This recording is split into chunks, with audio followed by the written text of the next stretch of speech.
oversized tool shed. And while they never did break the sound barrier, they got really close, 670 miles per hour. 700 was the barrier, and then ran out of cash. They were literally one sponsorship check away from making history. So that day in the diner, despite Peter's exuberance, despite the fact that back then the X Prize had no major sponsors and no money in the bank, and despite the fact that NASA had called his idea utterly impossible and the entire aerospace industry had agreed, from where I was sitting, some maverick opening the space frontier didn't seem too outlandish. Of course, today, with the X Prize won, with the private space industry worth more than $1 billion, none of this may seem incredibly shocking. But it was. In 1997, space was off limits to anyone but big government. This much was gospel.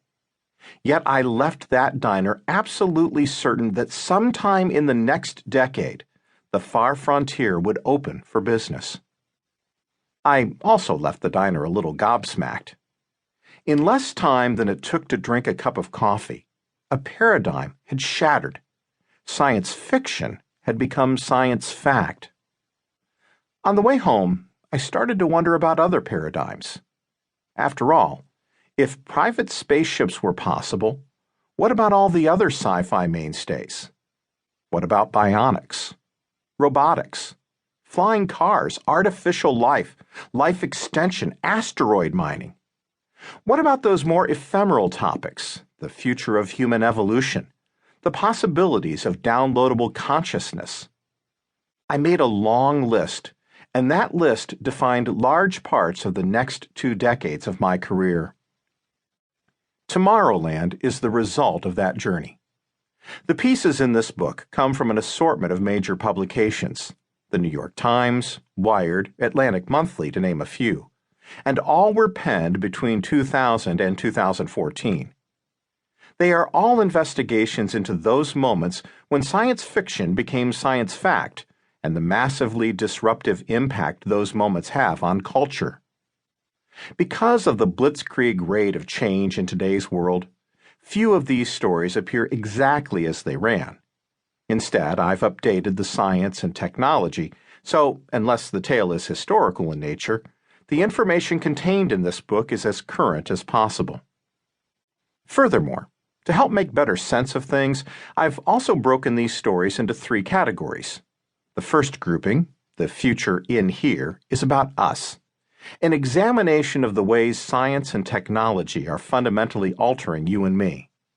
Here we'll explore artificial senses, the world's first artificial vision implant, bionic limbs, the world's first bionic soldier, and evolution's future, say goodbye to Homo sapiens, among other seismic shifts in what it means to be human. The second section, The Future Out There, is about the ways science and technology are radically reshaping our world.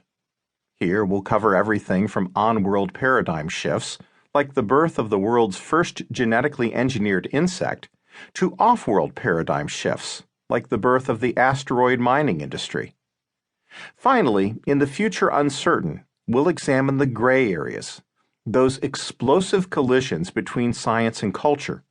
For example, the use of steroids for life extension, or the use of synthetic biology for the creation of bioweapons, where lines are being crossed and controversy reigns, and no one is certain what tomorrow brings. This last bit is no small thing. All of the technologies described in this book are disruptive technologies, though not as we traditionally define the word. Typically, disruptive technologies are those that displace an existing technology and disrupt an existing market. But the breakthroughs described herein do more than dismantle value chains. They dismantle long-standing beliefs. You will, for example, come across an article about William Dobell, inventor of the world's first artificial vision implant. Dobell was extremely paranoid about talking to the press. This isn't that uncommon, but it's usually about protecting intellectual property. That wasn't Dobell's problem. When I asked him about his reticence, his answer surprised me.